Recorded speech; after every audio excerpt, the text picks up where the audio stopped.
에베소서 6장 13절에 17절, 신약성경 317페이지 정도.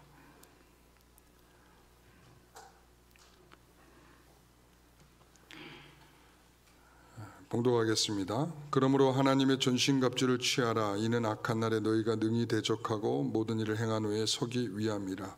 그런즉 서서 진리로 너희 허리띠를 띠고 의의 호심경을 붙이고 평안의 복음이 준비한 것으로 신을 신고 모든 것 위에 믿음의 방패를 가지고 이로써 능히 악한 자의 모든 보라사를 소멸하고 구원의 투구와 성령의 검 곧 하나님의 말씀을 가지라.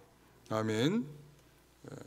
전신갑주를 입으라. 구원의 투구에 관해서 말씀을 드리도록 하겠습니다. 우리 지금까지 이제 오늘은 5번째 시간인데요. 우리 앞에 했던 내용들 한번 같이 한번 해볼까요? 그 진리의 띠부터 해보겠습니다. 진리의 띠, 의의 호심경, 평안의 복음의 신, 그리고 믿음의 방패, 그리고 오늘은 구원의 투구, 이렇게 되겠습니다. 아주 잘하셨어요. 한 번만 더 해볼까요? 저를 앞에 보시고 다시 한번 해보겠습니다. 진리의 띠부터 시작. 진리의 띠, 의의 호심경, 평안의 복음의 신, 그리고 믿음의 방패, 그리고 구원의 투구. 자, 이렇게 오늘은 5번째 시간입니다. 이렇게 전신갑주를 우리가 입는 이유는 뭐라고 그랬죠? 2가지. 악한 날에 능히 대적하고 든든히 서는 것이다. 그래도 우리 성도들 잘 기억하고 계시는 것 같아요. 이렇게 2가지가 우리가 전신갑주를 입어야 하는 중요한 내용이다. 자, 우리가 오늘 구원의 투구라고 하는 내용을 살피게 되는데요.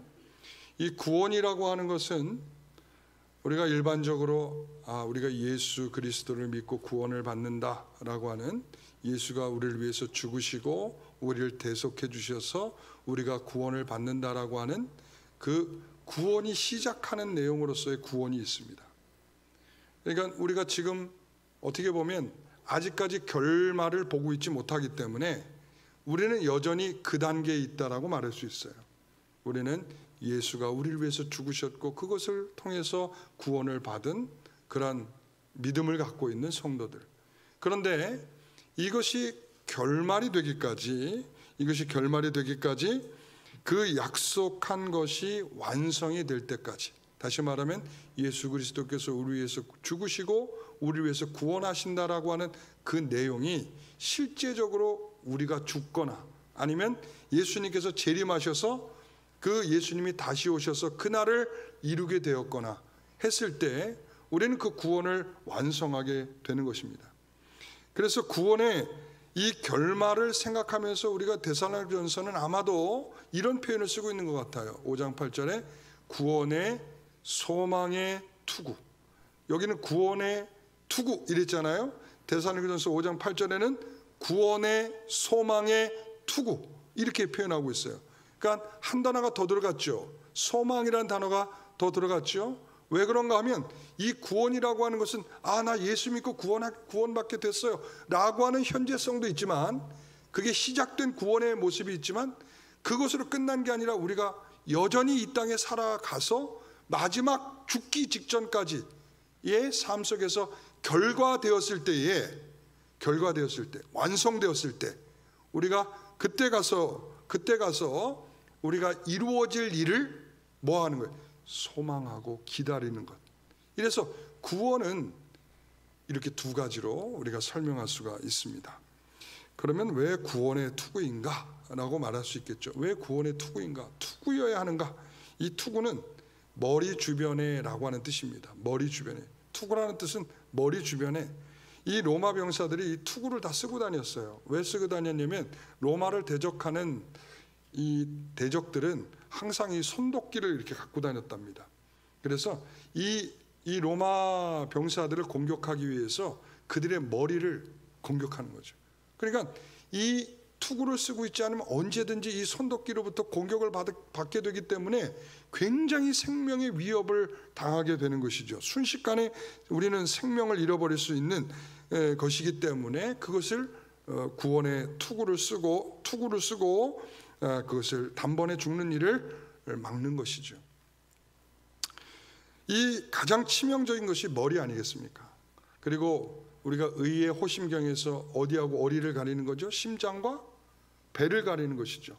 그래서 이 심장도 한 번에 찔리면 가는 겁니다. 이 심장이 터지면 죽죠.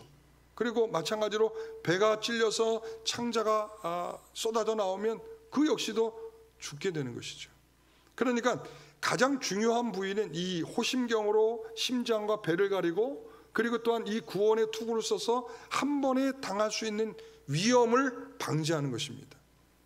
우리가 보면 좀 이렇게 아침부터 여러분들한테 이런 살벌한 얘기를 해서 그렇지만 손이 잘리고 발이 잘리는 일은 즉각적으로 죽지는 않잖아요. 그때는 칼로 싸우고 창으로 싸우다 보니까 먼저 그들이 이 몸에 손상을 입게 될 때 손에도 입게 되고 다리에도 입게 될 수 있고, 하지만 그렇다고 해서 즉각적으로 죽거나 그런 일이 생기지 않지 않습니까? 그러나 목이 잘린다든지 이 머리가 심하게 다친다든지, 그 다음에 이 뱃속에 있는 장기들이 다 쏟아져 나온다든지, 심장이 찔려서 피가 솟구쳐 오른다든지 그랬을 때는 살 수가 없는 거죠. 그러면 신자가 이처럼 머리와 같이 가장 치명적인 것은 무엇인가? 우리가 그런 측면에서 오늘 구원이라고 하는 것을 생각하면서 우리가 생각해 본다면, 가장 치명적인 것은 구원받았다고 하는 신자가 구원의 결과를 보지 못하는 마음을 갖는 것입니다. 하나님께서 나를 구원하셨다라고 하는 믿음은 있는데 그 믿음의 결과 때문에 지금을 견딜 수 있는 마음을 갖는 것이 믿음이죠. 그런데 우리가 분명히 예수 믿고 구원받습니다. 그래서 그 마지막 날에 구원을 받을 것입니다. 이런 믿음을 갖고 있다고 하면서도 우리의 삶 속에서는 그 믿음이 전혀 적용이 안 되는 거예요. 조그만 어려운 일을 만나면 우리의 모든 믿음은 다 사라지고 거기에 쩔쩔매고 두려워하고 조금도 감당할 수 있는 마음이 없게 되는 거죠. 그래서 그런 삶을 가리켜서 구원을 상실한 삶, 구원을 잃어버린 삶이라는 거예요. 구원을 잃어버려서 우리의 삶 속에서는 어떤 것으로도 그것이 답이 되지 않는 것이죠. 구원을 기대할 수 없는 삶입니다. 한마디로 말하면 낙심한 것이죠. 낙심. 그래서 데살로니가서 5장 10절에 보면 예수께서 우리를 위하여 죽으사, 우리를 위해 죽으셨어요. 그 죽은 일은 죽은 것으로 끝나서 우리를 위해서 구원하셨습니다. 이게 끝난 게 아니라 그 다음에 뭐라고 그래요? 우리로 하여금 깨어있든지 자든지 자기와 함께 살게 하려 하셨느니라 이랬습니다. 우리가 자든지 깨어있든지 이제 예수 그리스도는 우리 위하여 죽으셨을 뿐만 아니라 우리와 계속 함께 하시면서 우리가 가야 할 모든 길을 동행하시면서 우리가 자든지 깨든지 우리를 지키시는 우리 주 예수 그리스도이신 줄 우리는 믿는 것입니다. 그래서 우리는 예수님이 약속하신 결과를 생각하면서 지금은 참고 견디고 인내할 줄 아는 것입니다. 우리는 항상 그런 천국을 소망하며 살고 있지만 현실에 일어나는 혼란스러움은 분명히 있다는 사실이죠. 이 출애굽 사건에 보면 이 하나님께서 10가지 재앙을 통해서 이스라엘 백성들을 구출해내시지 않습니까? 그래서 하나님께서 그들에게 이상을 주시는 거죠. 내가 너희들에게 가나안까지 이끌어 갈 거다. 그것은 젖과 꿀이 흐르는 땅이고 내가 너희들을 있게 할 그런 땅이다. 이런 거죠. 그런데 그들이 애굽에서 출발하자마자 문제가 생겼죠. 어떤 문제죠? 앞에 홍해가 딱 버티고 있는 거예요. 홍해만 있으면 괜찮은데 뒤에 누가 따라오고 있어요? 애굽의 군사들이 열심히 따라오고 있죠. 그러니까 앞으로도 나갈 수 없고 뒤로도 도망칠 수 없는 그런 아주 위기적 상황을 만나게 됐죠. 아니 하나님이 여기까지 데리고 나오셨다면 이런 문제를 왜 만나게 하시는 걸까? 그리고 그들은 신광야에 들어섰을 때에 그들에게는 이제 두 번째 위기 뭘까요? 먹을 양식이 없었습니다. 애굽에서 싸갖고 나온 도시락도 한계에 처해 있을 것입니다. 먹을 게 없습니다. 그러니까 불평했겠죠. 그리고 또 세 번째 뭐냐, 물이 없다고 불평하기 시작을 합니다. 아니, 이 사람들은 나오자마자 이 굉장히 좋은 일들이 다 기다리고 있는 게 아니라 홍해가 기다리고 있고, 먹을 것이 없어 고통받고, 물이 없어서 고통받고, 거기다가는 이제 아말렉까지 쳐들어와 가지고 고통을 받고, 그러니까 그들은 이 광야에 나오자마자부터, 그러니까 출발하자마자부터 광야에 나오자마자 그들에게서 주어져 있는 환경은 좋지 않았습니다. 그럴 때 하나님께서 이 그들이 생각지 못한 일들을 행하십니다. 그들은 홍해 앞에 서서 뭐라고 외쳤습니까? 우리가 죽을 데가 없어서 여기까지 끌고 나와서 이 물가에서 수장시키려고 그러냐? 그렇게 불평하고 있을 때 하나님께서는 그들 어떻게 하셨죠? 홍해의 길을 여셨습니다. 분명히 그것은 길이 아닙니다. 그들이 갈 수 있는 길이 아닙니다. 그들은 절대 갈 수 없는 길이기 때문에 이미 거기서 실망과 낙심의 상태에 있게 되었습니다. 뒤에는 그들을 죽이려고 쫓아오는 애굽의 군대를 바라보면서 이제는 다 죽었구나 생각하면 길이 없구나 라고 생각하는 그런 시간에 하나님은 홍해의 길을 여셨습니다. 홍해의 길을 열고 그들을 마른 땅처럼 그들이 거기를 건넜습니다. 아마 그들은 전혀 상상할 수 없는 일이었을 것입니다. 먹을 것이 없어서 불평하고 있을 때 하나님은 그들에게 하늘로부터 하늘의 양식을, 만나라고 하는 것을 날마다 내려주셨습니다. 그 역시도 마찬가지죠.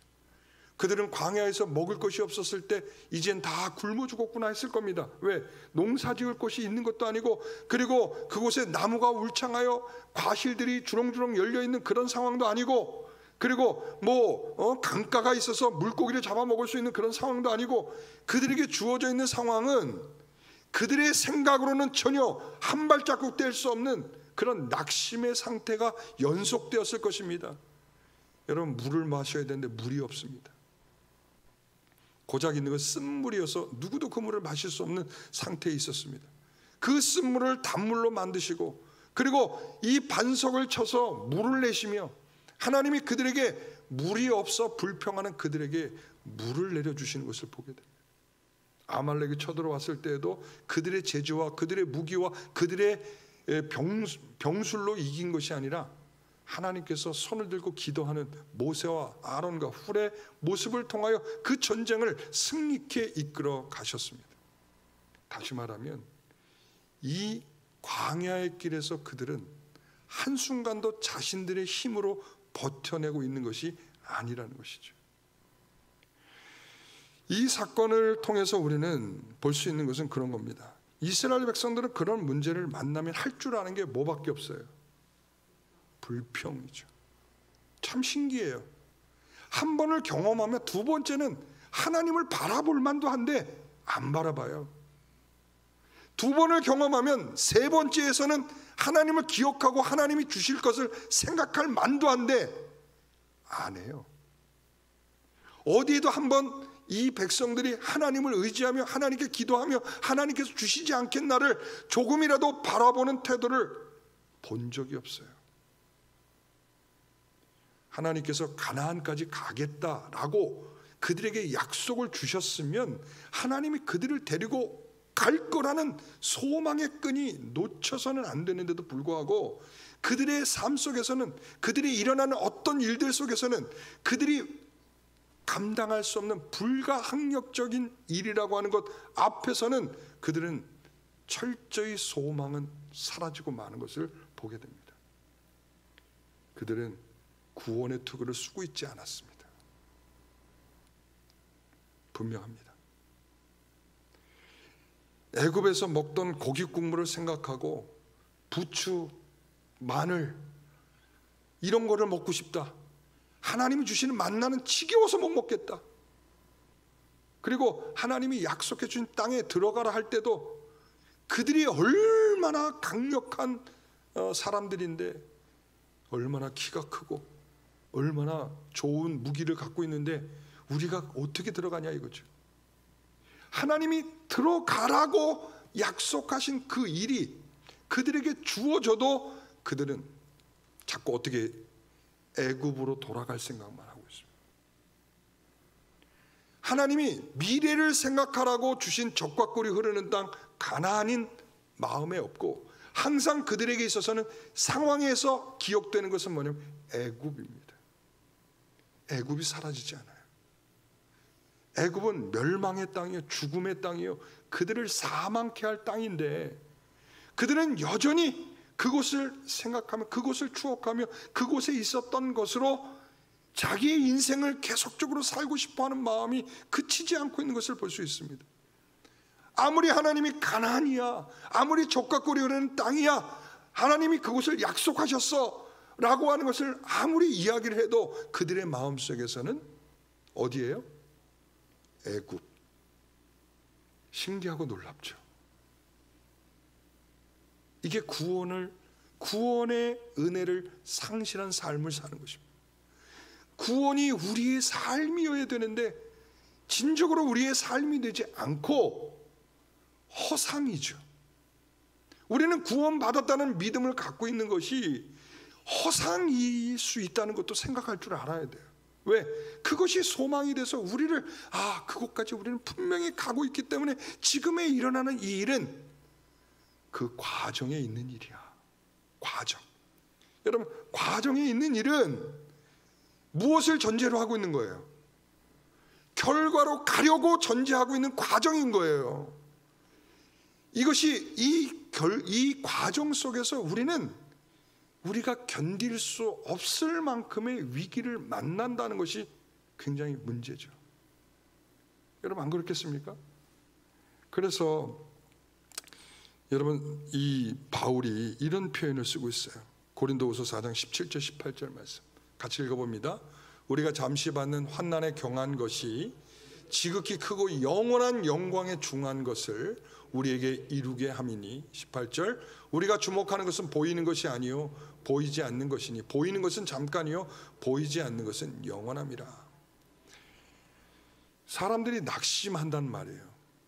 그러면서 사도 바울이 여기에 이 본문 안에 고린도후서 4장 안에 두 번이나 이런 말을, 낙심하지 말라는 거예요. 낙심하지 말라. 내가 사방에서 우겨쌈을 당하고 내가 죽을 위기를 만나도 난 낙심하지 않는다는 거예요. 왜? 이것은 잠시 잠깐 후면 지나갈 일이라는 거예요. 그렇기 때문에 장차올 영광에 비하면 지금 이것은 아무것도 아니어서 참고 견뎌야 할 이유가 있다는 거예요. 왜? 과정이니까. 결과를 보기 위한 과정이니까. 우리가 그 결과에 대한 확신이 있어야 과정을 견뎌낼 수 있는 거예요. 여러분, 우리가 이 과정 중에서 뒤집어지는 경우들을 많이 보잖아요. 예를 들면 우리가 전도하러 나가면 우리가 그러지, 예전에 교회 다녀봤어요. 그런 성도들, 그런 사람들 만나잖아요. 그죠? 그러면 그 사람들 이야기를 들어봅니다. 교회가 사랑이 없어서 그만 다니게 됐습니다. 내가 어떤 사람하고 문제가 생겨서 그만 다니게 됐습니다. 교회가 욕심이 많고 도대체 사회하고 다른 게 뭔지 모르겠습니다. 그래서 교회 안 다니고 있습니다. 갔더니 목사가 뭐만 밝히고 말이죠. 그래서 내가 안 다니게 됐습니다. 그들의 이야기를 들어보면 구구절절 그럴 수 있겠구나. 이게 고개가 흔들어지죠. 왜? 우리가 다 경험하는 바니까. 그래, 우리도 다 경험하고 있어. 근데 여러분들은 왜 안 떠나셨어요? 그렇잖아요. 우리도 다 경험하고 있는 반대 그 사람들과 왜 우리는 다른 것일까요? 우리는 분명히 믿는 이런 일들은 이 부족한 교회라고 하는 것은, 여러분, 교회는 완전할 수가 없습니다.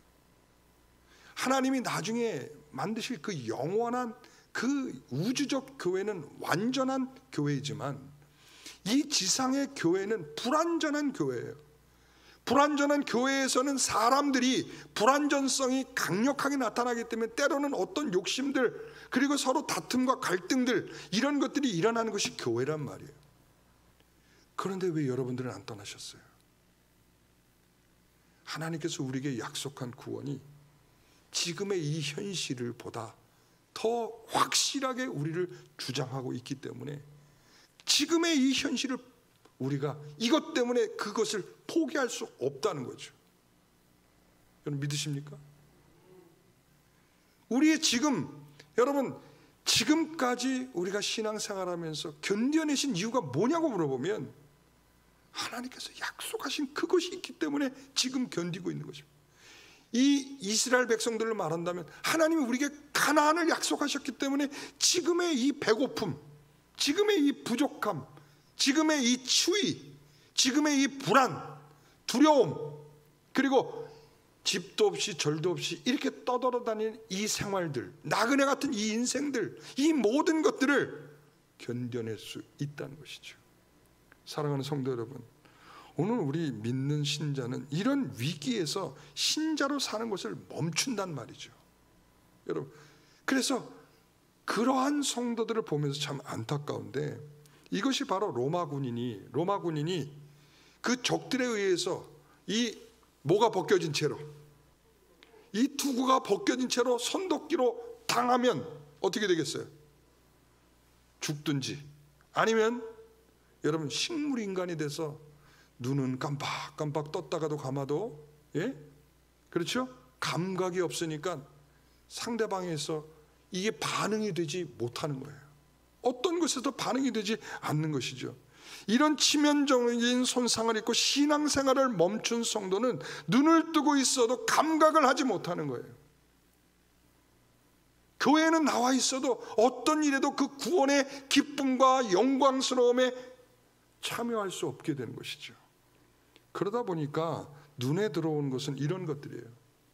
제가 뭘 이렇게 찾다가 유튜브 영상에 11조 하지 말라, 이 영상을 우연치 않게 보게 됐어요. 그런데 놀라운 것은 여러분, 몇 사람이 그것을 보고 봤을까요? 11조를 하지 말라라는 그런 컨텐츠가 몇 개가 있어요.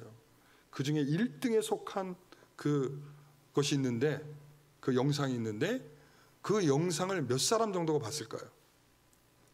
퀴즈인데 몇 사람? 97만.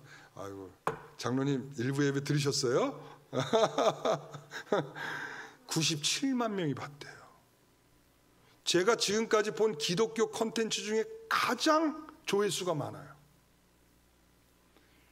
이게 무슨 말이겠어요? 제가 언젠가 한 젊은 부부가 저를 찾아와서 그런 말을 하더라고요. 목사님, 11조 꼭 해야 되는 겁니까? 라고 묻더라고요. 왜 그렇습니까? 제가요, 유튜브에서 영상을 봤는데요, 이 이야기를 하더라고요. 제가 그때는 대수롭지 않게 넘겼어요. 그런데 제가 엊그저께 이걸 뭘 보다가 그 영상을 딱 봤더니 97만 뷰예요. 97만 명이 그것을 검색했더라고요. 이게 사람들의 마음이겠구나. 이게 불신자가 보진 않았을 거 아니겠습니까? 그렇죠? 신자들이 봤을 거라고요. 요즘 젊은 성도들이 왜 11조를 못하느냐라고 생각했을 때 아마도 이런 내용들을 지지를 받아서 안 해도 되겠구나, 이 생각을 할 가능성이 있겠다는 생각을 하게 됐죠. 여러분, 저 사람은 교회에 착실하게 나오지 않는데도 잘 되더라. 저 사람은 11조를 내지 않는데도 돈을 많이 벌던데, 저 사람은 저렇게 악한데도 잘 되더라. 우리의 포인트는 뭐냐면 잘 되더라에 있어요. 그러니까 우리는 이 잘 되는 것을 보면서 항상 어떻게 생각하냐면, 마치 지금의 현실에서 얻는 그 잘 되더라가 우리의 현재 신자로서의 면류관처럼 생각을 하는 거예요. 우리가 신자로서 하나님 신앙생활 잘했더니 하나님께서 우리에게 이렇게 좋은 면류관을 쓰고 있도록 하시는데 잘 되더라는 거예요. 잘 되더라. 잘 되더라의 면류관을 쓰고 있는 거예요. 그러니까 이 잘 되더라의 면류관 때문에 사람들이 속는 거죠. 그렇다면 여러분, 부자와 나사로의 비유 같은 것은 성경에서 지우셔야 돼. 왜? 부자와 나사로, 부자는요 이름도 가르쳐주지 않고 있어요. 이름도 없어. 부자, 그리고 나사로. 그런데 부자는 정말 부자처럼 평생을 살다가 호의호식하고 잘 먹고 잘 살다가 그렇게 죽었다 이거고요. 거지는 이 평생 거지처럼 살다가 그렇게 죽은 나사로라는 사람이 있더라는 거예요. 그들의 결국은 어떻게 됐습니까? 부자는 세상에서 호의호식하고 살다가 어디 갔어요? 지옥에 가고. 이 나사로는 어떻게 됐어요? 아브라함 품에 안겨서 천국에 가지 않았습니까? 그것이 부러워가지고 부자가 뭐라고 그랬어요? 예? 저 나사로라도 보내갖고 우리 친척들만이라도 나 같은 신세에 있지 않게 해달라고 사정하죠. 물론 거절을 당하지만. 그렇죠? 여러분, 여기에서 보여주는 것이 뭐예요? 우리는 이러한 모습도 일생 사는 동안 부자였고, 그리고 일생 사는 동안 거지의 인생이었는데 누가 복되다 이렇게 말하고 있는 거예요. 지금 거지 나사로가 복되도다 지금 말하는 거예요. 그의 인생에 보면 거지 같은 인생이었어요. 그 과정에는 거지같이 남의 집에 무릎을 꿇고 동냥해야 할 만큼 정말 처절하고, 어떻게 보면 요 그림 자체가 하나님, 우리 예수님께서 더 상징적으로 표현해 주신 것 같아. 그러니까 이렇게 동냥하고 거지같이 이렇게 불행하고 정말 우리가 눈으로 봐서는 조금도 부럽지 않은 인생을 표현해 주기 위해서 이렇게까지 표현해 주신 것 같아요. 그리고는 그렇게 표현해 주고서는 누가 그걸 부러워하겠습니까? 누가? 여러분, 거지가 부럽습니까? 부러우세요? 여기 부러우신 분 있으세요? 여기 아무도 부럽지 않을걸요? 호의호식하고 사는 거 부러우세요? 말 안 하잖아요. 말은 그럴 거예요. 에휴, 그게 뭐가 부러워. 그러나 속으로는 부러울 거예요. 그렇죠. 잘 먹고 잘 산다는데 왜 안 부럽겠어요? 그런데 그것이 지금 우리가 신자로서의 받는 보답이 지금 잘 먹고 잘 사는 것에 있다면 그것이 어떻게 참된 신자의 보상이겠냐, 이런 말씀이죠. 요즘 눈뜨고 코베이징 있잖아요. 눈뜨고 코베이징. 2022년도 동계올림픽은 눈뜨고 코베이징이라는 거예요. 예? 우리 쇼트트랙 선수들이 당한 일들, 그리고 그 점프, 스키 점프에서 가장 강력한 우승 후보들이 옷이 부정하다고 해서 다 탈락을 시켜버렸잖아요. 말도 안 되는 일들이 계속 벌어지면서 있는데, 그런 부정한 판단을 받았던 그들 참 마음에 안 됐더라고요. 4년 동안 그들이 훈련하는 거 예전에 한번 나오는 걸 보니까 말이죠, 타이어를 뒤에 매달고서는 막 그거를 그냥 전력 질주하며 달리기를 하고, 그 다음에 이 다리의 근력을 키우기 위해서 이 다리 근육이 터져나가도록 이 근력 운동을 하고, 그리고 가파른 산 위를 뛰어 올라가면서 심장이 터져나가도록 뛰어 올라가며 그 4년을 버텨서 그 경기장에 와 있는 것인데, 차라리 실력이 모자라서 떨어졌다면 상관없는데 그런 부정한 판단에 의해서 떨어지는 걸 보니까 너무 안 됐더라고요. 너는 그동안 잘했으니까 괜찮아, 이 말로는 보상이 안 되는 거예요. 그렇지 않습니까? 그래도 적어도 내 실력으로 설 수 있는 곳, 시상대는 설 수 있게 되어야 보상이 되는 거죠. 그래도 그 황대현이 나중에 다 금메달을 따는데 정말 응원을 하게 되더라고요. 야, 그래서 마지막에 1등으로 딱 들어오는데 정말 박수가 저절로 나오더라고요. 와, 박수 이렇게. 여러분들은 안 그러셨어요? 네, 그렇죠. 막 응원하셨죠? 네, 그렇습니다. 그래서 시상대에 딱 서는데 저거지. 4년 동안 그렇게 죽을 것처럼 고생한 그 결과로 그 자리에 서는 것이지. 우리는 중간에 내가 고생하고 이렇게 열심히 훈련을 했으니까 거기에서 누가 나에게 야, 너 정말 잘했다, 너 훌륭하다, 이걸로는 보상이 안 되는 거예요. 어디까지 가야 돼요? 시상대까지 가야 되는 거예요. 여러분, 바로 우리가 신앙생활하면서 신자들의 보답을 자꾸 중간에 얻기를 원해요. 중간결산? 이거 아니고 중간에 하나님께서 우리에게 때론 칭찬해 주실 수도 있지요. 초신자 때에는, 신자가 연약할 때는 하나님께서 그런 걸 통해서 믿음을 주시기도 해요. 병을 고쳐주시기도 하시고, 그리고 물질로 복을 주시기도 하시고, 그리고 뭔가 하던 것들이 잘 되기도 하시고, 시험도 합격하기도 하시고. 믿음이 연약할 때는 하나님이 그렇게 해요. 우리 한국교회 초창기에 왜 그런 부흥들이 일어나냐면 이런 것들이 많이 왜? 교회가 처음이니까, 신자들이 처음이니까 이런 일들을 통해서 하나님께서 막 그들에게 그런 역사들이 일어나는 거예요. 그러나 왜 요즘은 그런 일들이 안 일어날까요? 이제 너희들이 성숙했다는 거예요.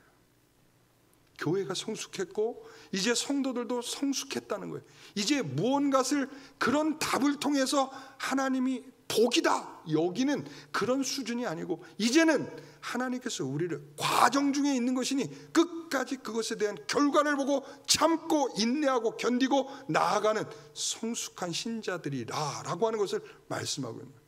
그래서 우리는 구원의 투구를 쓰고 있는 거죠. 여러분, 구원의 투구를 쓰고 있다라고 하는 것은 우리가 마지막까지 견디고 나갈 수 있다라는 신실한 믿음의 표현인 것입니다. 그래서 갈라디아서 6장 7절에 10절 말씀 같이 읽어봅니다.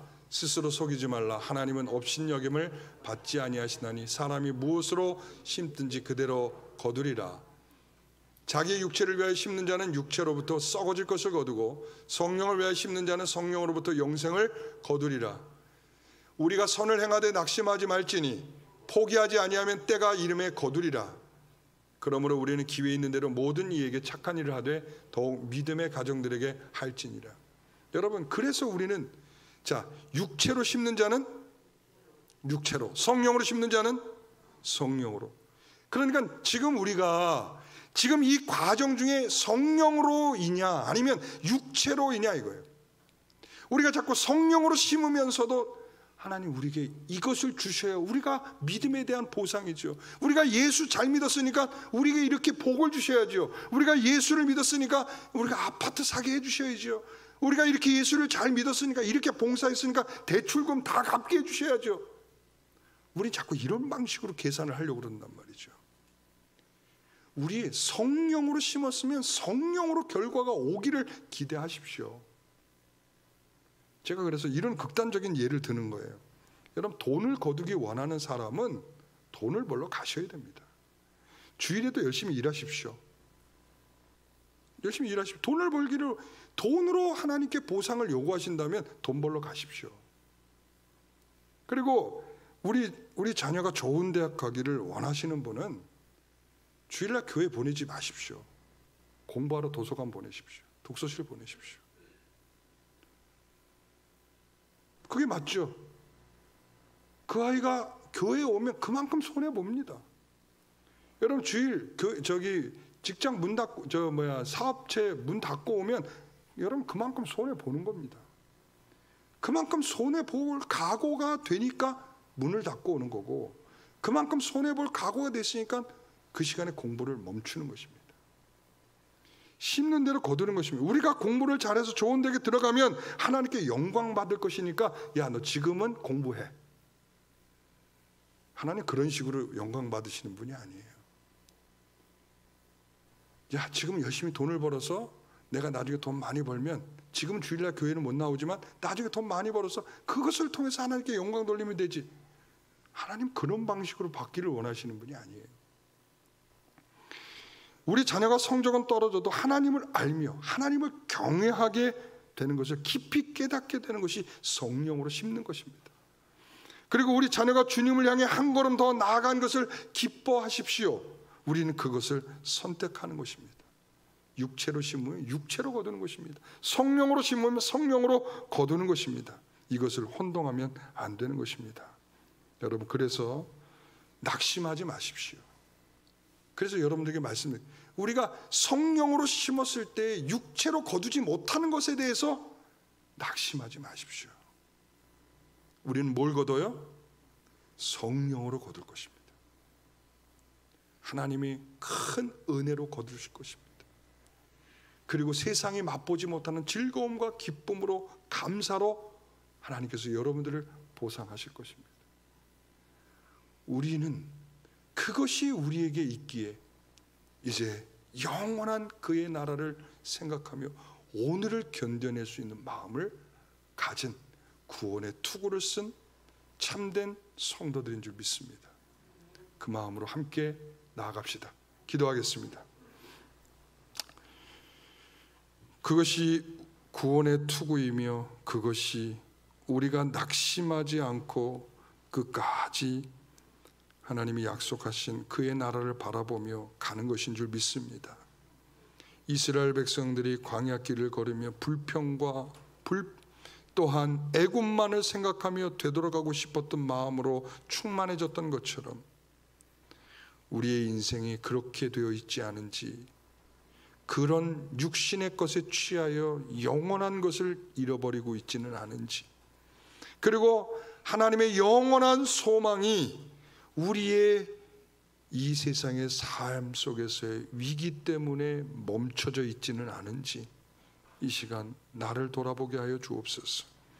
주께서 우리와 함께 하심을 감사하며 예수님의 이름으로 기도하옵나이다. 아멘.